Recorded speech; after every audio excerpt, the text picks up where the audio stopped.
ನಿರ್ದೇಶಕನನ್ನ ಅಪಹರಿಸಿ ಚಿನ್ನಾಭರಣವನ್ನ ದೋಚಿದ ಪ್ರಕರಣ ಸಂಬಂಧ ಭೀಮ ಸಿನಿಮಾದ ನಟಿ ಐಶ್ವರ್ಯ ಸೇರಿ 11 ಮಂದಿ ಅರೆಸ್ಟ್ ಆಗಿದ್ದಾರೆ.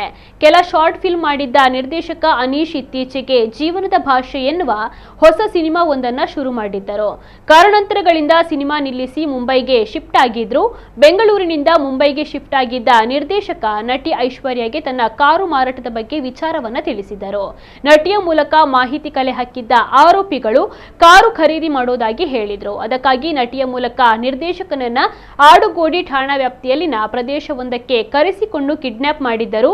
ಕಾರಿನಲ್ಲಿ ಕಿಡ್ನಾಪ್ ಮಾಡಿದ ಬಳಿಕ ನಿರ್ದೇಶಕನನ್ನ ಬ್ಯಾರಹಳ್ಳಿ ಮನೆಯೊಂದರಲ್ಲಿ ಇರಿಸಿ ಕ್ರಿಕೆಟ್ ಸ್ಟಂಪ್ ಹಾಕಿ ಸ್ಟಿಕ್ನಿಂದಲೂ ಕೂಡ ಹಲ್ಲೆಯನ್ನು ನಡೆಸಿದ್ರು. ಬಳಿಕ ಆತನ ಬಳಿದ್ದ ಚಿನ್ನಾಭರಣವನ್ನ ದೋಚಿಕೊಂಡು ತುಮಕೂರಿನ ಮಧುಗಿರಿ ಬಳಿ ಬಿಟ್ಟಿದ್ರು. ಈ ಸಂಬಂಧ ನಿರ್ದೇಶಕ ನೀಡಿದ್ದ ದೂರಿನ ಮೇರೆಗೆ ಪ್ರಕರಣವನ್ನು ದಾಖಲಿಸಿಕೊಂಡಿದ್ದ ಆಡುಗೋಡಿ ಠಾಣೆಯ ಪೊಲೀಸರು 11 ಜನರನ್ನ ಬಂಧಿಸಿದ್ದು ವಿಚಾರಣೆಯನ್ನ ಮುಂದುವರೆಸಿದ್ದಾರೆ.